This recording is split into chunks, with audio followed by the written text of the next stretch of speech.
John Vance and I used to have a secret arrangement. He paid for my education, and I slept with him. Then, he said he wanted to get married and start a family. So he ended it. Just like that. Years later, we met again. I was with my advisor, trying to get him to invest in our research. After a few too many drinks, I grabbed onto him and wouldn't let go. I make $3,000 a month now. I'll give you 2. Will you sleep with me? My colleagues tried to smooth things over. She's probably just drunk. Mr. Vance must look a lot like her dead ex-boyfriend. His face was thunderous. So, you've been telling everyone I'm dead? My advisor, Professor Davis, was taking us out to beg for funding again. On the way, he prepped us relentlessly. Listen up. If you can drink, you drink. If you can talk, you talk. I need you all to be sharp. One of the other students whined, but we're not escorts. The rumor was that this investor was some uncultured guy who'd gotten rich as a street hustler. New money loves to flex at the dinner table, a ritual that we students dreaded most. You think I want to be doing this? We're out of research funding. How am I supposed to support you guys? If I can't land this investment, I'll have to ship you all off to a joint program somewhere. That shut everyone up. We all knew Professor Davis had it rough. With our funding cut, he was more desperate than anyone. Just then, the door swung open. Sorry to keep you waiting, Professor Davis. A deep voice cut through the room. It set off a wave of whispers. I thought he was supposed to be some tasteless rich guy. How is he so young and handsome? That presence is unreal. I slowly looked up. 5 years. And just like that, we were face to face again. John Vance had changed a lot. He'd lost his youthful swagger, now dressed in a tailored suit. But the wildness in his eyes was still there, just deeper and more intense now. My advisor shot to his feet. Mr. Vance, it's an honor. These are a few of my less than brilliant students. John gave a slight nod and took the head seat at the table, his gaze sweeping over us. Professor Davis gave us a look, and we all stood up to toast. The same students who were complaining moments ago were now falling over themselves to be first. Mr. Vance, a toast to you. It's incredible what you've achieved at such a young age.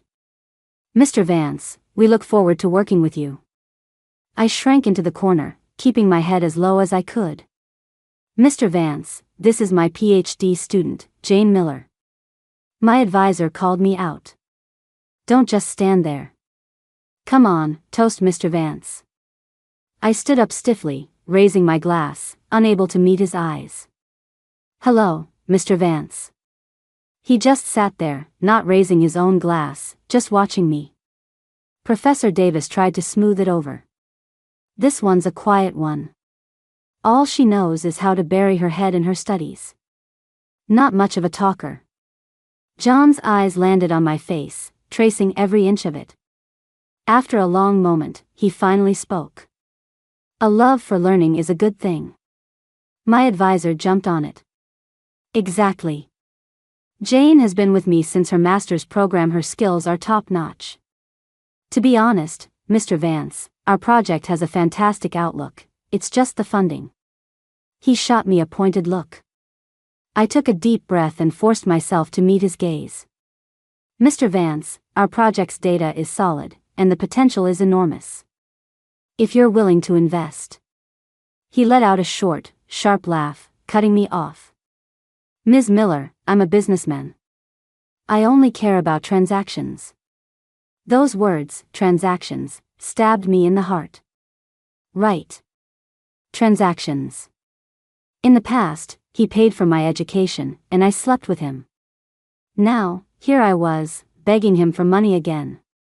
When I was 18, my mom remarried, bringing me along as baggage. I can't even remember which husband he was. The man was nice to me. He'd buy me new clothes, give me an allowance, and pat my head with a smile. For a moment, I almost believed I'd finally found the fatherly love I never had. Until one night, when he silently crept to my bed. He said if I was good, He'd give me money and make sure my mom and I had a good life. I cried and told my mom. She slapped me and accused me of dressing provocatively to seduce him. She screamed at me for being shameless, for trying to steal her man. In that moment, I was completely lost. I was too scared to go home after school. I barely had any money. There was an internet cafe near the school that offered an all-nighter pass for just $20. The owner was some local tough guy with bleached blonde hair and arms covered in tattoos. The place was a hangout for delinquents, filled with the sounds of keyboards clacking and the smell of cigarette smoke. I hesitated at the door for a long time before daring to go in. An all-nighter pass. He looked up, his brow high and his eyes narrow. You 18? His thuggish vibe terrified me. I quickly pulled out my ID. Thankfully, I just turned 18 last month.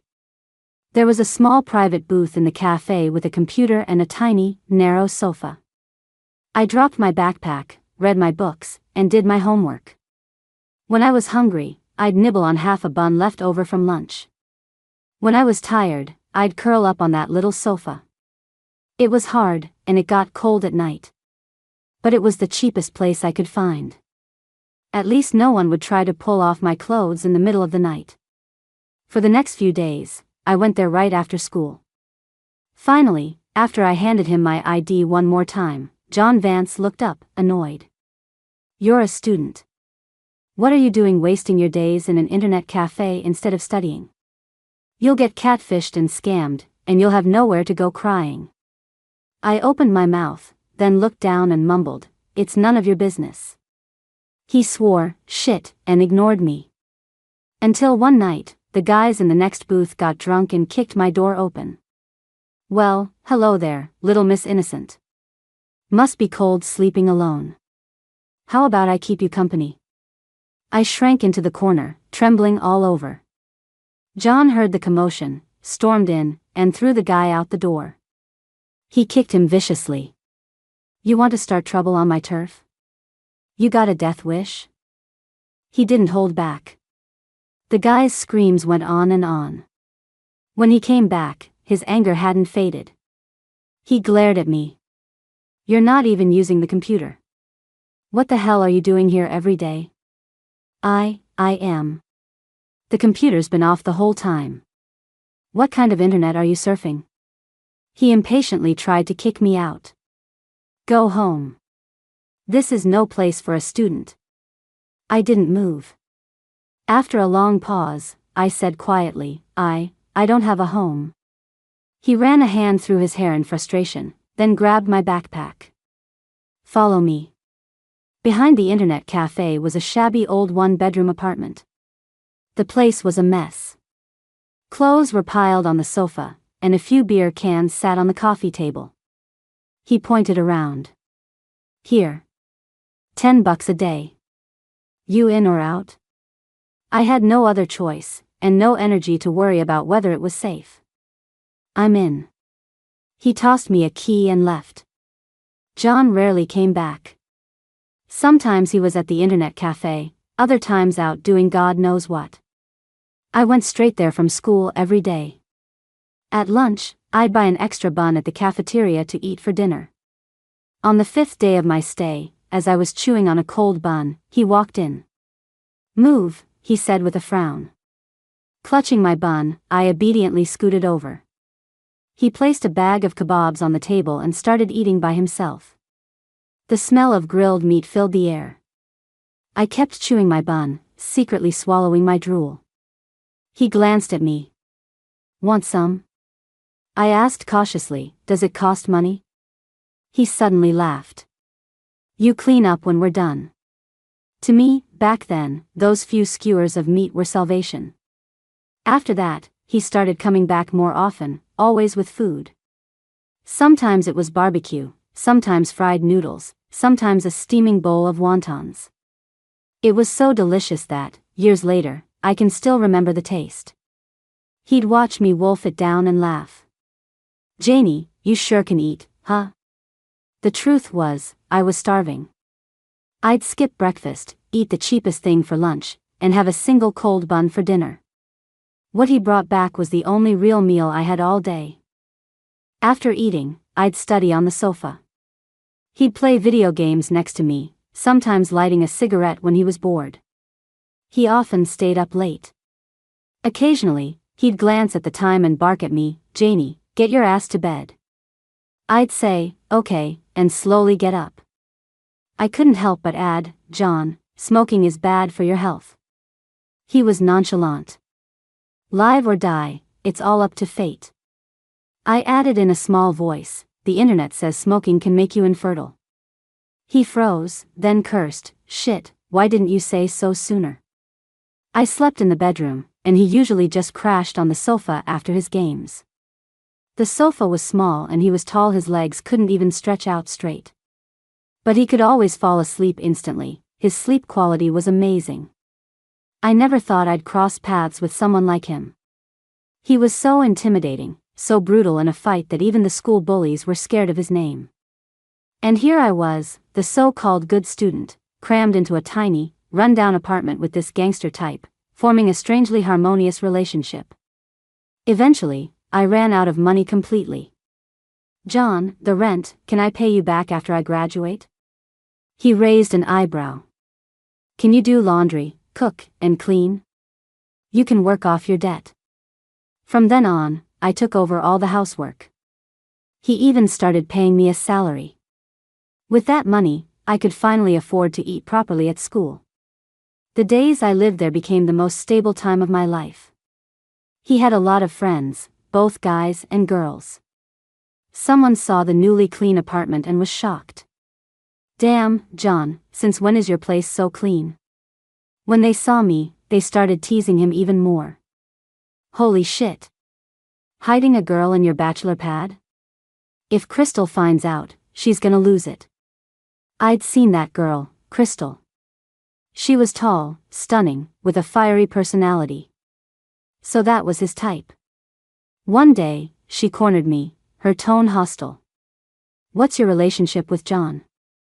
I was silent for a long time before squeezing out, "You should ask him." When John got back that night, he stared at me with a knowing look. "Janie, what's our relationship?" I felt so guilty I couldn't look up. "And no relationship." He snorted and tossed a bag of walnuts at me. "Heard these are good for your brain. You could use some." That day, he proudly showed off his ability to crack walnuts with his bare hands. Cool, right? Heh, a little dorky. Of course, I didn't dare say that. I asked him, "John, why do you have blonde hair?" He got mad. "What blonde?" "This is golden." "Oh, golden. Like a retriever?" He shot me a look. "Janie, you're getting bold, aren't you?" But this time, I wasn't scared. As I got to know him, I realized that while he was gruff, it was mostly just talk. That day, I carefully told him, "John, I want to get into the state university. It's in the suburbs, just 2 bus transfers away." He stuffed a handful of walnuts into my mouth. "You think a top university is that easy to get into? Better start feeding that wooden brain of yours." Just before my college entrance exams, my mom suddenly showed up at school to pick me up. She told me, "Jane, that bastard got into some trouble a while back and ran off. Come home with me, I'll cook you something good." She bought me new clothes and combed my hair. I thought she still cared about me. Until we got home and I saw a few strangers sitting in the living room. "I've found a husband for you. He owns a factory in the county, he's very well off." So, she was trying to sell me. When I refused, she slapped me. "Don't think I don't know about you and that little punk. You shameless thing, selling yourself at such a young age. I raised you all these years, it's time you paid me back. What's the point of school? Marrying a good man is the right path." She took my ID and locked me in the house. 2 days later, John kicked the door down. The moment he reached his hand out to me, I finally broke down and cried. My mom shrieked in terror but still found the courage to yell, "She's my daughter. You can't just sleep with my daughter for free." Her voice was loud, and the neighbors all came out to watch the spectacle. I froze, mortified.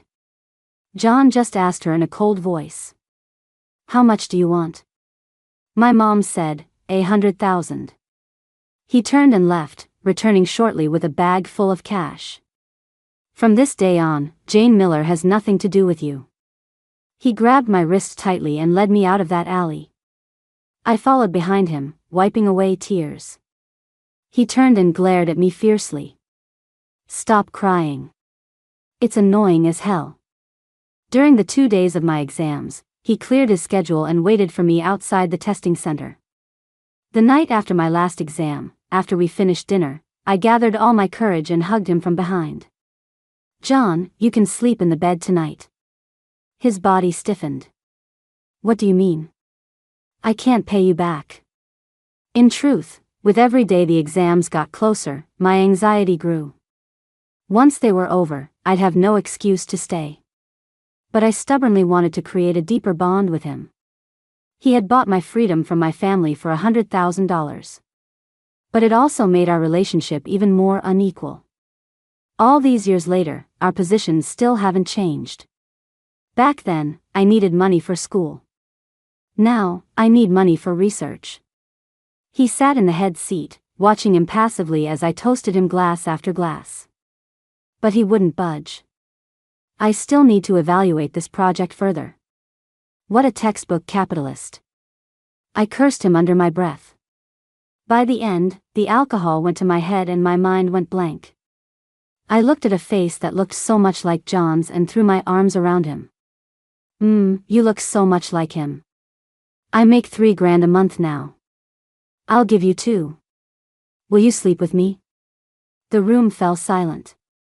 My advisor's face went pale with terror. "Mr. Vance, please don't mind her. My student is drunk, she's just talking nonsense."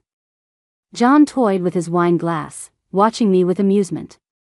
"Ms. Miller is only offering me $2,000. I clutched his tie, arguing my case. "What's wrong with $2,000? You're getting old and saggy. You think you can compete with the young guys?" "Heh, I'm old and saggy." He laughed, but it was laced with anger. His gaze swept over me, predatory. "I guess I can't compare to Ms. Miller. So tight." "Mr. Vance, she's really drunk, she's not usually this talkative." Professor Davis was sweating bullets. One of my lab mates tried to explain for me. "Maybe Mr. Vance just reminds her of her dead ex-boyfriend. That's why she's..." Before she could finish, John's face darkened. The hand on my waist tightened abruptly. "Jane Miller, who's dead?" "Professor Davis, I'm dead, I'm dead." I looked at his face, so close to mine, and was about to open my mouth. Ulp. With a retch, I threw up all over him. The next day, I was getting a lecture in my advisor's office. "Jane, oh, Jane. You're usually so quiet you wouldn't say boo to a goose, but when you're drunk you're a wild animal. What is wrong with you?" "I get it, Mr. Vance is handsome. It's fine to have a little crush, but you're going to try and buy him? $2,000 a month to sleep with you? Do you hear yourself? Where would he sleep? In your dorm? Have you considered the well-being of your roommate? Is she supposed to stand guard at the door for you?" I wished the ground would swallow me whole. "Professor, I'm sorry. Luckily, Mr. Vance is a good sport. You puked all over him yesterday, and he didn't even get mad. He was even nice enough to bring you back." He took a breath and gave his final command. "Today, you're coming with me to apologize to him in person. And you better be sincere. Whether this project gets funded or not is all up to John Vance now." On the way to his company, Professor Davis filled me in on John's story. He may not have a fancy education, but he's decisive and has a killer instinct. I heard he made a fortune in real estate a few years ago, and now he's pivoted to the tech industry and become one of the new titans. 5 years. He had gone so far, becoming even more unreachable. And I felt like I was stuck in a time loop, just going to school, and still broke as a joke. John's company was on the top floor of a downtown high-rise, with floor-to-ceiling windows overlooking the bustling city. A secretary led us to a meeting room. He still had that same cold, detached look. Professor Davis plastered on a smile. "Mr. Vance, we are so sorry about last night. My student, well, I brought her here today specifically to apologize." He gave me a nudge. I forced myself to step forward, not daring to look him in the eye. "Mr. Vance, I drank too much yesterday. I'm sorry. Please forgive me." My advisor quickly jumped in. Yes, yesterday was the anniversary of her ex-boyfriend's death. She was emotional and had too much to drink, that's why. My heart sank. This old man could really spin a tale. Hearing this, John raised an eyebrow, a playful look in his eyes. "Anniversary? I'm curious, how did Ms. Miller's ex-boyfriend die?" Professor Davis answered for me, "A terminal illness." He had a terminal illness. He then added, "But don't worry, Mr. Vance, Jane is long past it. Her mental state is very stable, and it definitely won't affect her research progress. She was just drunk yesterday and mistook you for someone else. She has no other intentions toward you, you can rest completely assured."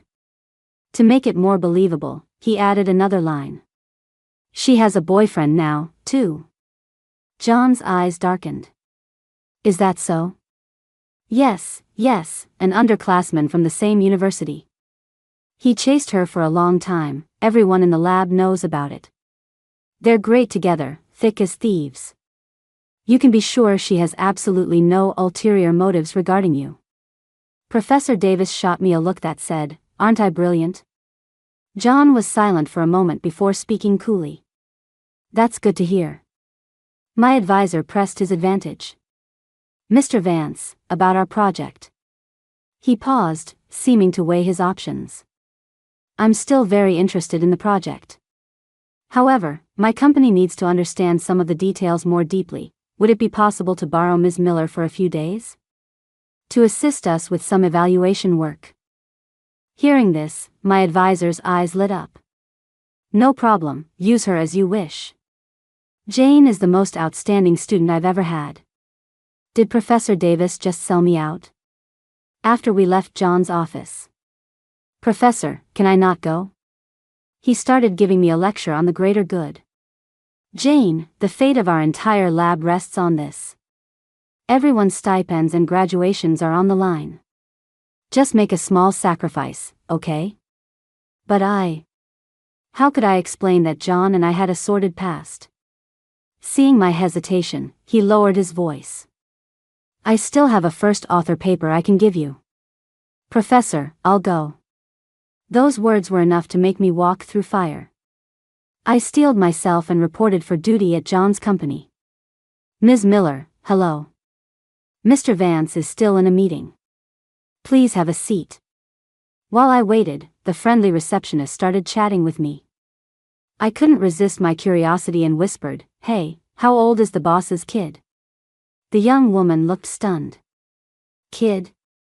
Mr. Vance doesn't have any kids." "None? Huh. Is it because he can't have any?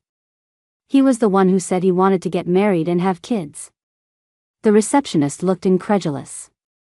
"Mr. Vance isn't even married." My heart skipped a beat. "He's still not married?"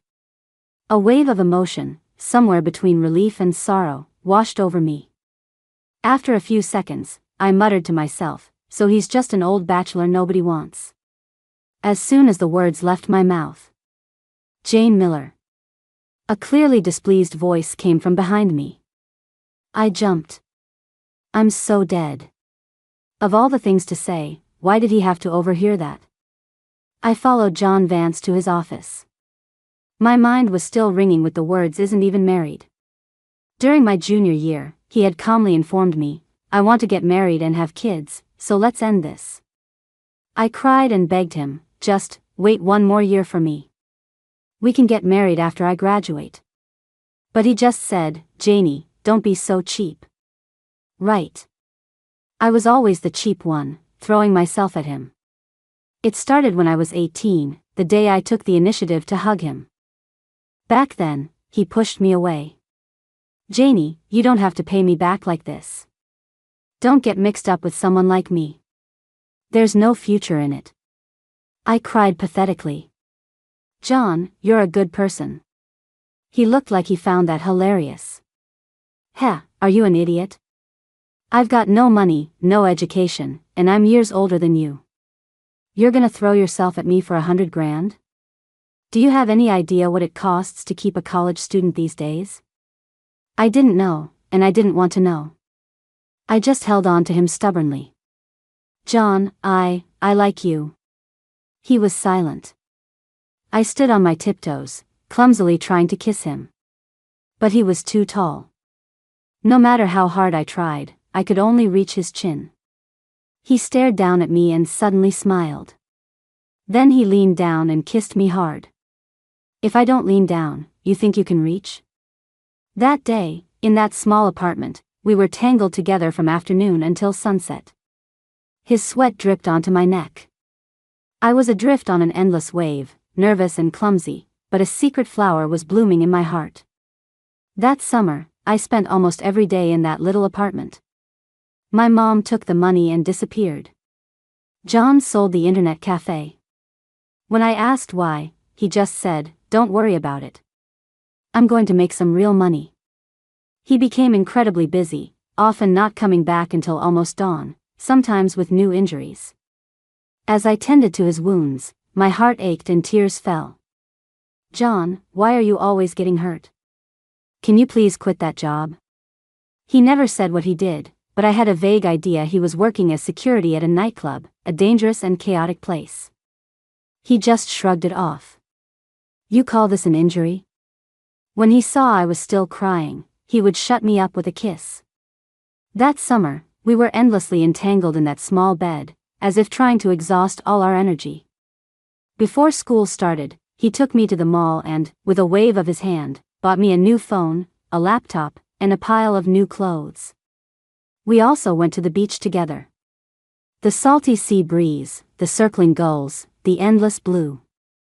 It was my first time seeing the ocean, and I excitedly took a ton of pictures. I secretly set a photo of us as my phone's wallpaper, but when he saw it, he frowned. "Change it." I froze. He didn't want anyone to know about us. I silently lowered my head, fighting the sting in my nose, and deleted the picture. He gave me a debit card. "From now on, just focus on school. Don't keep coming back here, I'm too busy to see you." After school started, he really never contacted me again. Until I was framed by my roommate for stealing her watch, a watch worth $3,000. They tried to search me by force. In a fit of anger, I slapped her. They then insisted I was acting guilty and took the issue to our professor. The dean of students called my guardian, and John showed up at the school. Even though the other student was wrong to accuse her, she shouldn't have hit her. John didn't say much. But when he sat down, he inadvertently revealed the tattoos on his arm. "Sorry my kid caused you trouble, Professor. First, let's talk about her being falsely accused of theft. How are we going to resolve this?" The dean's tone instantly softened. "Mr. Vance, please don't get excited, Jane hit her because she was wronged. We'll have the other students apologize to her." That day, as he took me away from the school, he asked, "Why aren't you spending the money I gave you? Your professor said you're always working part-time jobs." I looked down. I have a lot of free time in college, might as well do something. The truth was, I didn't want to spend his money. It felt like if I did, our relationship would be nothing more than a financial transaction. I had checked the card. There was $30,000 in it, more than enough for me to live well. But my pathetic pride was getting in the way. Later, John went to see my advisor and handed her a gift bag. "Could you please give this to Jane?" It was a women's watch that cost over $10,000. After that, no one dared to look down on me again. A rumor even started that Jane's brother was in the mob, so naturally, no one dared to bully me. That day, I worked up the courage to ask John, "Can I come back for the weekend? He said, come back if you want. After that, I often took the hour-and-a-half bus ride back on weekends. Watching the scenery outside the window gradually shift from bustling city to familiar streets, a sense of peace would settle in my heart. John was still nocturnal, and living alone, the apartment was always a mess. I would give the place a thorough cleaning, change the sheets, and put a few cheap fresh flowers in a glass bottle. He seemed to be getting busier and busier, often collapsing into bed the moment he got home. We didn't have much time together, and when we did see each other, we couldn't help but end up in bed. He'd lie under the pink duvet with a disgusted look on his face. You're making a grown man sleep under this girly thing. Should I change it? He'd grab me. Forget it. It's too far from your school. I rented an apartment near campus for you. If the dorms aren't comfortable, you can stay there. I was stunned for a long moment. Was he worried about my commute, or did he not want to see me? Will you come visit? He said, we'll see. He almost never contacted me first. He probably didn't really like me, I thought. How could you like someone and not miss them? The few times he did call, it was mostly to say, I sent you some money. Did you get it? He often sent me money, in varying amounts. I'd ask him, are you coming over today? He would just give a flat MHM. Every time he was coming over, I'd be secretly thrilled. And I'd feel pathetic and cheap. Like his kept woman. For many nights, I was trapped in an unsolvable loop. Craving his warmth, yet sinking into it with full awareness. My sophomore year, he and a friend opened a small bar. Business was good that year, and he bought a car. He got even busier, surrounded by all sorts of friends, most of whom loved to party. I, on the other hand, was quiet and boring, a total mismatch for his world. Maybe he'd been sick of me for a long time. Until one day, I found a lipstick stain on a jacket he'd taken off. I said, trembling, John, let's break up. He froze. What did you say? I laughed at myself. You're right. We were never really together, so it's not a breakup. He got irritated. I don't know who smudged that. Their lips were all over you, and you're still trying to deny it. What, you think I'm that kind of guy? He seemed to be getting angry too. Fine. If you've made up your mind, then fine. We're done. No further explanation, no attempt to make me stay. He threw those words at me and left. I cried alone for a long time. He didn't contact me. A day later, I received a security video from him. No words, just the video. In the corner of the bar, a girl's high heel had buckled as she walked by, causing her to stumble into him. Her lips had brushed against his jacket. So I had actually wronged him. I didn't know what to do. I sent him a text, I'm sorry. He didn't reply. But he posted a video on his social feed from a party, with several girls laughing and smiling around him.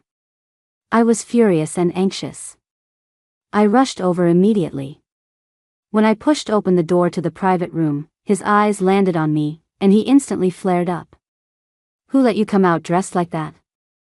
I had left in such a hurry I forgot to change out of my pajamas. He blocked me from view, took off his jacket, and wrapped it tightly around me. His tone was fierce. Go home. Now. You're coming with me. I'm in a business meeting. Don't cause a scene. Then, I'll wait for you. I clung to the hem of his shirt and refused to let go. Someone started teasing, whoa, is this the missus? She keeps a tight leash, huh? John's face was grim, but he didn't deny it. I sat quietly beside him while they talked business, staring down at my feet. As he talked to the others, he angrily picked the strawberries out of the fruit platter and shoved them at me. When we got home, he was still ignoring me. I sidled up to him. Don't be mad anymore, okay? We broke up. What's there for me to be mad about? I'm ecstatic. Let's not break up, okay? I asked quietly. You say break up, we break up. You say don't, we don't. He sneered. Jane, in your eyes, I'm just some fickle asshole who cheats on you every chance he gets, right? I knew I was in the wrong. I hugged him and started kissing him. He wouldn't bend down. John, just lean down a little. He finally snapped, pinning me against the wall. Janie, you don't have to act like the world's biggest victim all the time. You can barely squeeze out a single nice word. I whispered, I'm not a victim. He kissed me fiercely. Dealing with you is more than enough. You think I have the energy to keep another one on the side? That night, he was rough and relentless. No matter how much I cried and begged, he was unmoved. He even cruelly demanded. Besides, I'm sorry, what else can you say? Can't you try being a little sweet? I don't know how. Say, babe, don't be mad anymore. I couldn't bring myself to say it, so he deliberately tortured me. He wouldn't give me any relief until I finally choked out, babe, don't be mad, and I like you the most. The topic of breaking up never came up again. I didn't ask, and he didn't mention it. My junior year, John's business was doing well, and he started sending me money more frequently. He was always surrounded by women, a center of attention wherever he went. Meanwhile, a guy at my school was pursuing me, and everyone knew about it. I rejected him time and time again, earning me the nickname the Ice Queen. But no one knew that under the Ice Queen's clothes were a trail of hickeys that belonged to another man. That relationship was emotionally draining, yet it was also my only source of support. I secretly looked forward to graduation, just 1 year away. Maybe then we could be like a normal couple, out in the open. But I never made it to graduation. John spoke first. Janie, this is getting boring. Let's end it. I stared at him, stunned. Why? He just said he was tired of sleeping with me. I'm at that age. I want to get married and have kids. I cried, grabbing his arm, my words tumbling out. Wait 1 more year for me, we can get married too, we can have kids. He cut me off coldly. Don't be so cheap. Janie, we're not on the same path. We should have ended this a long time ago. He sent me another sum of money. A full $300,000. And then I couldn't find him anywhere. He had sold the apartment behind the internet cafe. His friend told me he sold his shares in the bar and left town. I didn't believe it. I did something rebellious. I went to his bar and ordered 3 male escorts. I used his money. It was the first time I'd ever used the card he gave me. I thought, if he still cared, he would show up. But he never did.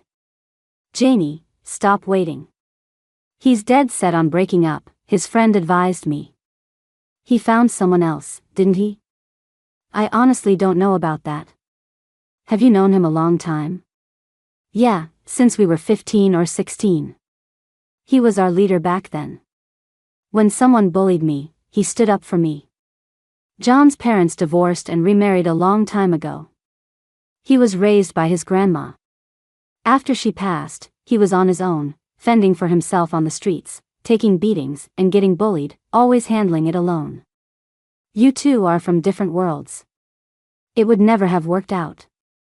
That year, I got a scholarship to study abroad and spend a year as an exchange student. When I graduated, I was accepted directly into the graduate program at my university. My advisor said my personality was suited for research. So I just kept going, all the way to a PhD. The card John gave me had a total of $480,000 in it. I never touched it. In John's office. After explaining the project's data model for the 3rd time, my patience was wearing thin. Mr. Vance, did you understand my explanation this time? He leaned back in his chair, tapping his fingers on the desk, his gaze hooking into mine. Ms. Miller, I'm still having a little trouble with this variable analysis. Where are you having trouble? I pointed at the chart on the tablet screen. You see, here we assume. Before I could finish, he suddenly reached out and covered my hand as I held the stylus. Here, he said, guiding my hand to draw a circle. His breath brushed against my ear. Isn't the range of fluctuation set a bit too conservatively? The warmth from his palm was scorching, the familiar scent washing over me. 5 years, and that scent could still unravel me so easily. He looked up, a hint of mischief in his eyes. I'm not a very educated man, and I'm a bit slow on the uptake. I hope Ms. Miller can help me gain a deeper understanding. He deliberately dragged out the last few words, making them sound ambiguous. I suspected he was doing this on purpose. Just then, there was a knock on the door. A secretary came in carrying an insulated lunchbox. Mr. Vance, Ms. Anderson sent over lunch. She said it's a new dish and wants to see if you like it. If you do, she'll make it for you again tomorrow. Inside the container were several light but exquisitely prepared dishes. John just gave a noncommittal MHM. But my heart suddenly clenched. He wasn't married, but that didn't mean there wasn't someone in his life. Of course. A man of his status wouldn't be short on female company. What was I even thinking? My phone vibrated.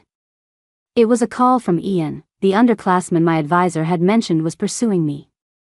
Jane, I heard you're consulting at Vance Corp. What a coincidence, my brother's company is in the same building. What time's your lunch break? Want to grab a bite downstairs? I paused for a second, then quickly replied, sure, give me a minute. He could eat his girlfriend's lovingly prepared lunch here, and I could go have lunch with someone else.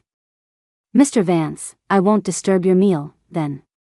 I turned to leave, but realized he was following me. I'm going downstairs to eat too, he explained. But didn't he have food? In the restaurant. He sat at the table directly across from Ian and me. Ian didn't seem to notice and chattered on excitedly. Jane, thanks so much for coming. I know you're not over your dead ex-boyfriend yet, but I'll wait. Time heals all wounds. A cold glare shot over from my side. I lowered my head in embarrassment. Actually, he's not dead.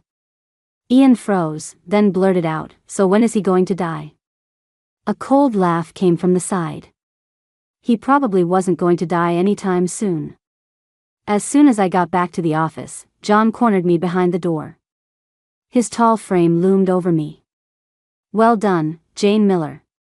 Going around telling everyone I'm dead? I felt a surge of guilt but remained stubborn. I wasn't talking about you. Mr. Vance, please don't assume.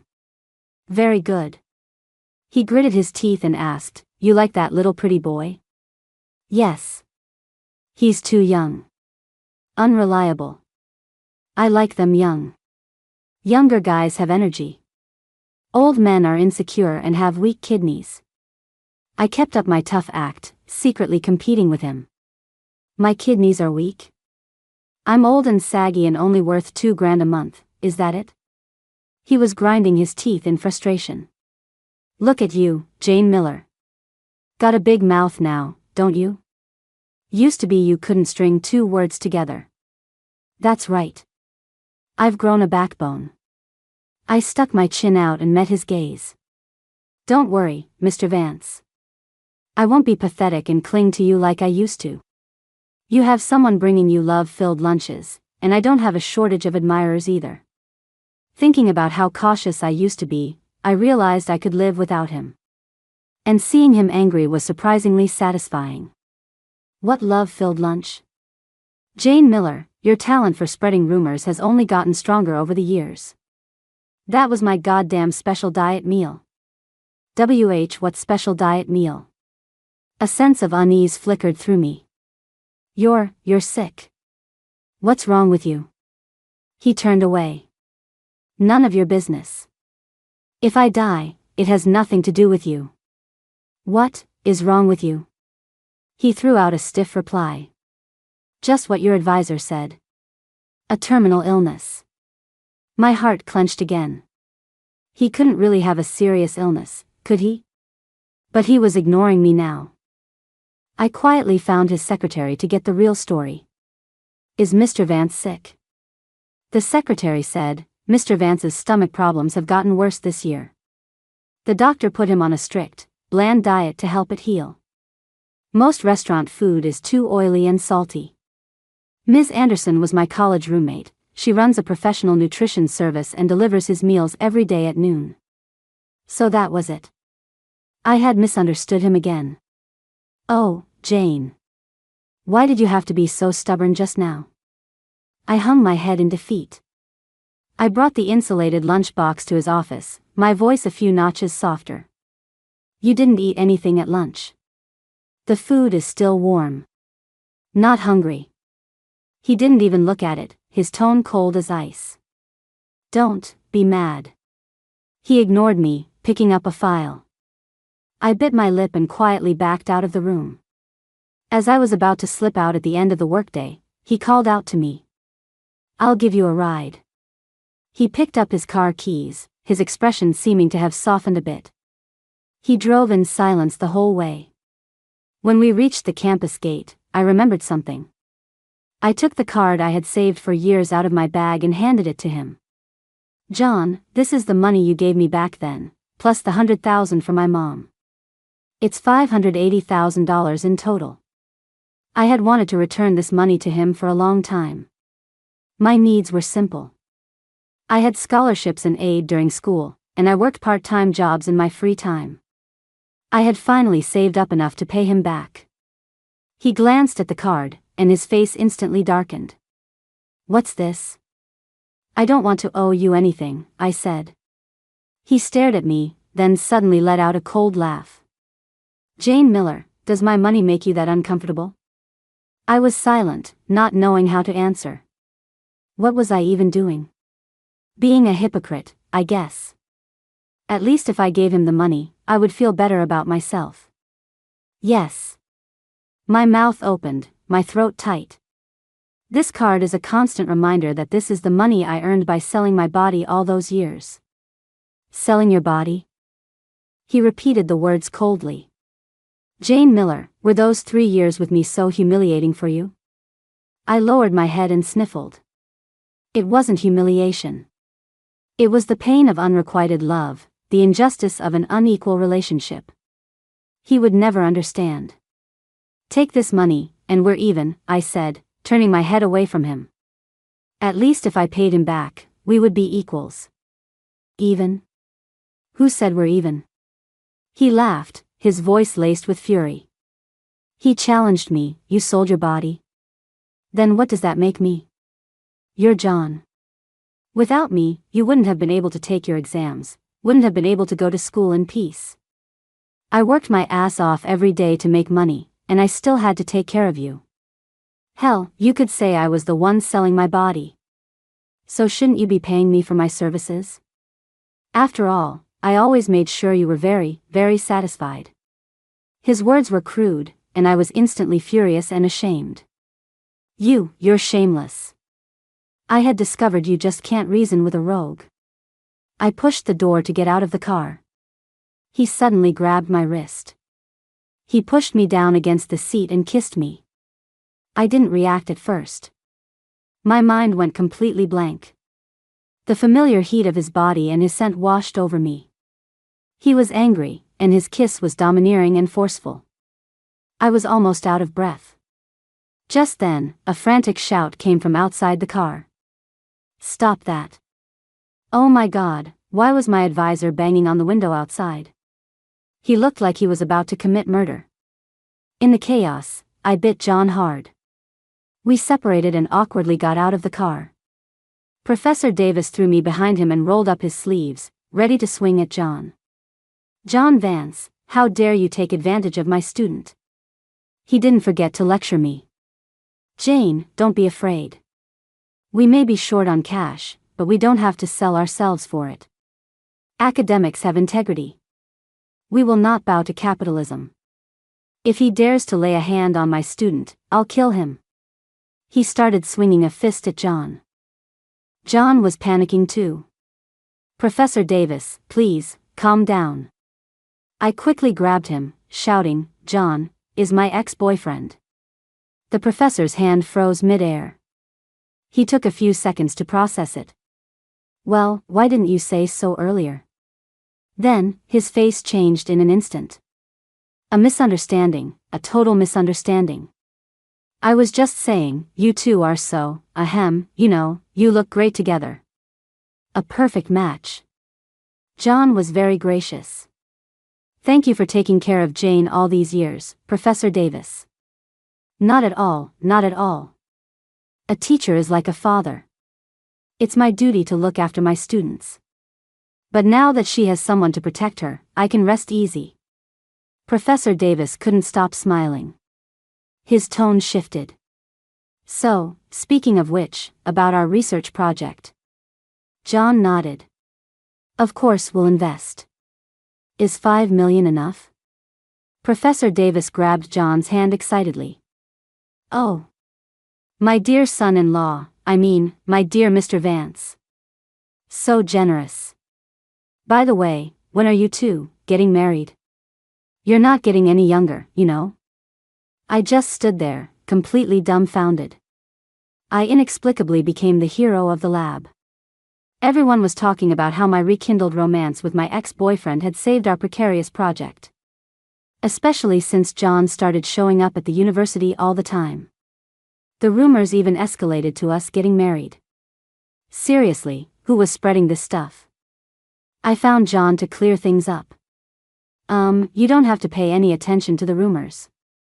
What rumors? He asked, looking up at me. The ones, saying we're a couple. Don't let it affect you. Why? He stared at me, displeased.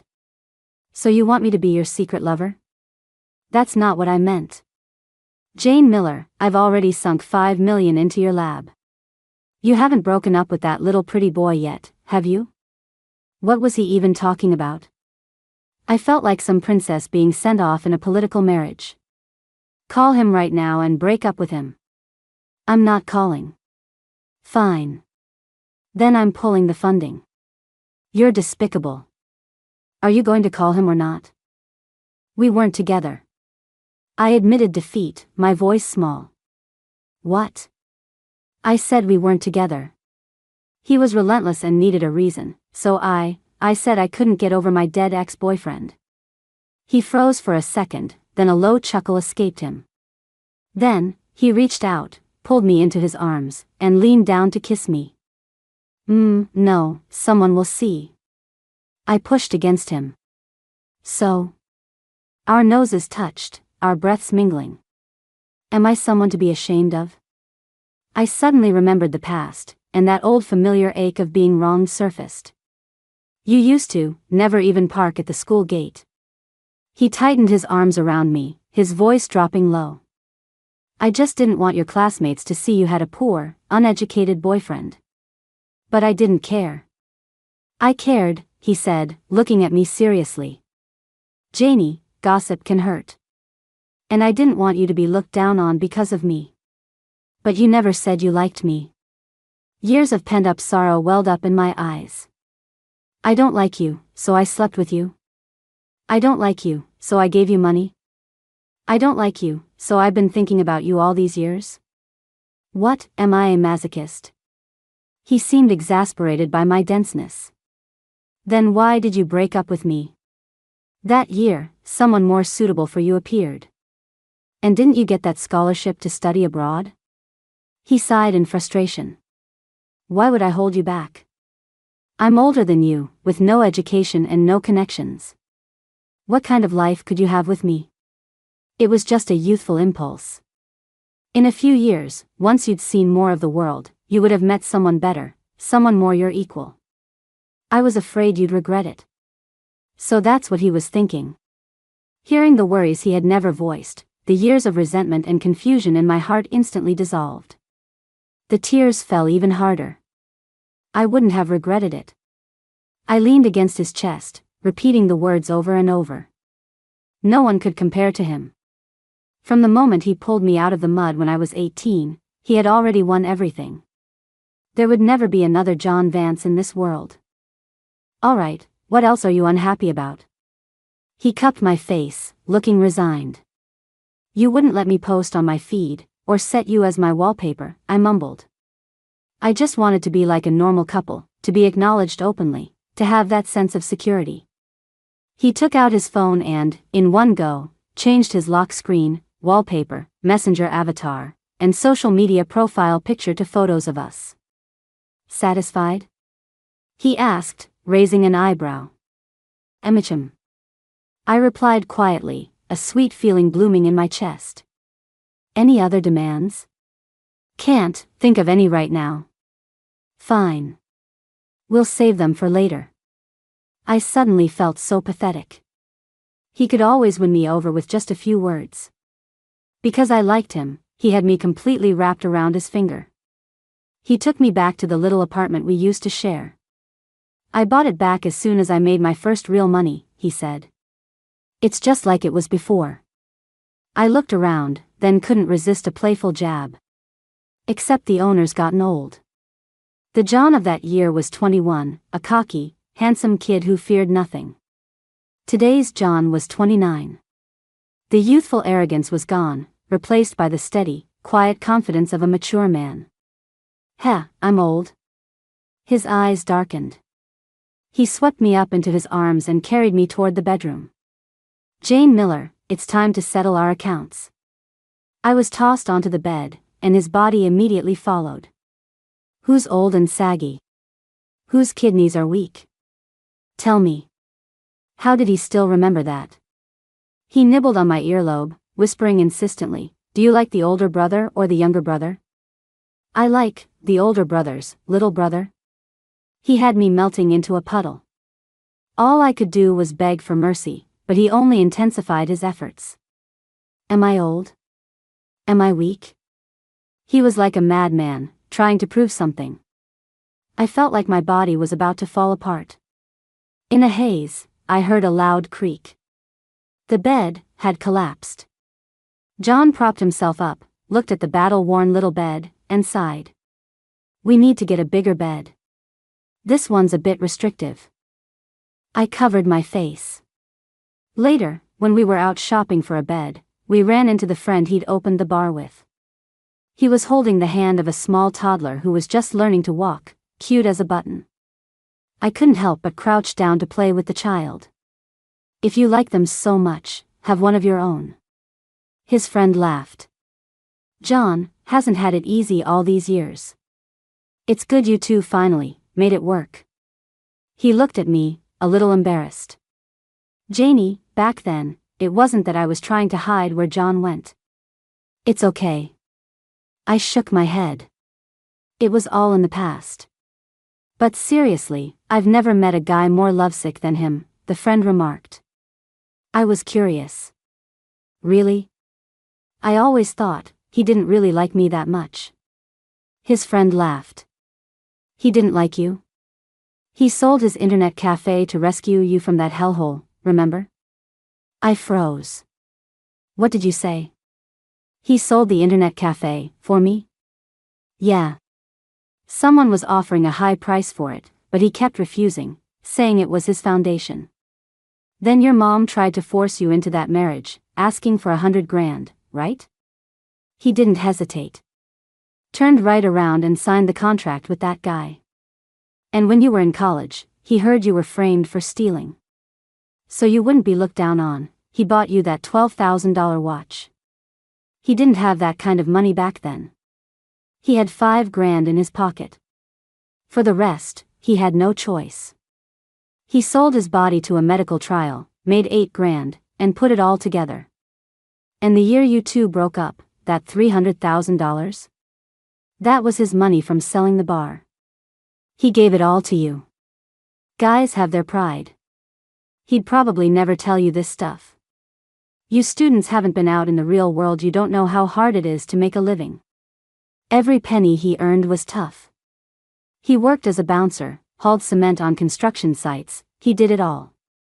Renting you an apartment, sending you money, meanwhile, he was often skipping meals himself. He's ruined his stomach over the years. As his friend rambled on, telling me all these stories I'd never known, every word landed like a sledgehammer on my heart. When I was 18, he sold his livelihood to buy my freedom. When I was 21, he sold his promising future to give me the means to fly away. And when I was 19, to buy me a watch so I wouldn't be looked down on, he subjected himself to being a human guinea pig. I always thought he didn't like me. For those 3 years, I always felt like I was the one chasing him, felt wronged, felt like he didn't care. But I never knew that, in places I couldn't see, he had suffered so much and given so much for me. Jane Miller, you are such an idiot. John came back after paying and saw my tear-streaked face. He froze. Why are you crying? I threw myself into his arms, pounding on his chest, sobbing uncontrollably. John, you bastard, how could you hide so much from me? Even after all these years, just thinking about the hardships he endured made my heart ache so much I could barely breathe. He held me, patting my back helplessly. It's all in the past. No need to get all dramatic about it. You don't tell me anything. You carry everything yourself. Okay, then I'll tell you. John's perspective. Taking in Jane Miller was a complete accident. I don't know what wire got crossed in my brain that day, but I brought her home. She was like a weed, ignored by everyone, but fiercely growing on her own. She rarely spoke, keeping everything bottled up, but her spirit was as stubborn as a mule's. Watching her chew on a dry bun, I felt something stir inside me. I started bringing food home without thinking. I'd worry if she was safe alone at home, and I'd inexplicably want to get back earlier. I thought I must be sick, getting so hung up on a little girl. Seeing the apartment, sparkling clean after she'd tidied up, I felt a daze. For the first time, I felt like I had a home. At night, lying on the sofa, the white underwear swaying on the balcony clothesline caught my eye, and I suddenly couldn't sleep. I thought, this kind of life is pretty good. Marrying her wouldn't be so bad. But she was meant to fly away. She didn't belong here. I was born in the mud, covered in filth. Why should I drag her down with me? I wanted her to fly even farther. Selling the internet cafe to save her, I had no regrets. I never wanted anything in return. But when she hugged me, trembling, and said she liked me, all my reason evaporated. My dreams became reality, and I greedily drank in her warmth. I told myself, just this one summer. Once she starts school, I'll let her go for good. I forced myself not to contact her. Until I heard she was being framed for theft. I couldn't hold back anymore. I wanted to beat up everyone who had bullied her. But fists couldn't solve the problem. I wanted her to be able to hold her head high. I was so poor back then.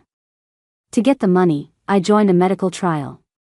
The side effects were pretty bad. I was in pain most nights. I didn't regret it. I didn't want my girl to be looked down on by anyone. Making money was hard, exhausting. It felt hopeless trying to claw my way up from the bottom. Countless nights, I'd watch her sleep and lie awake. She had a bright future. She was an ivory tower princess. Not a punk like me, rolling around in the mud. I deliberately distanced myself, trying to push her back toward her world of light. But the moment she got close, the moment she showed a hint of weakness, I would lose all control and my heart would soften. I told myself, just a little longer. Wait until she's a little older, a little more independent. For her, I started to fight my way up, to make more money, to, maybe one day, stand by her side, openly. But I always knew, with sober clarity, that we were from different worlds. There were plenty of guys chasing her. Their families, their educations, their futures, all 100 times better than mine. I even felt like I was tainting her. I knew she had gotten the study abroad scholarship, even though she didn't tell me. It was such a great opportunity. Why hold her back? What was the point? She was meant to fly so much farther. My friends called me a lovesick fool for giving her the nest egg I had worked so hard to build. I didn't feel like it was a loss. I even felt that money wasn't nearly enough. I sold the apartment, leaving myself no way back. I got out of the bar business.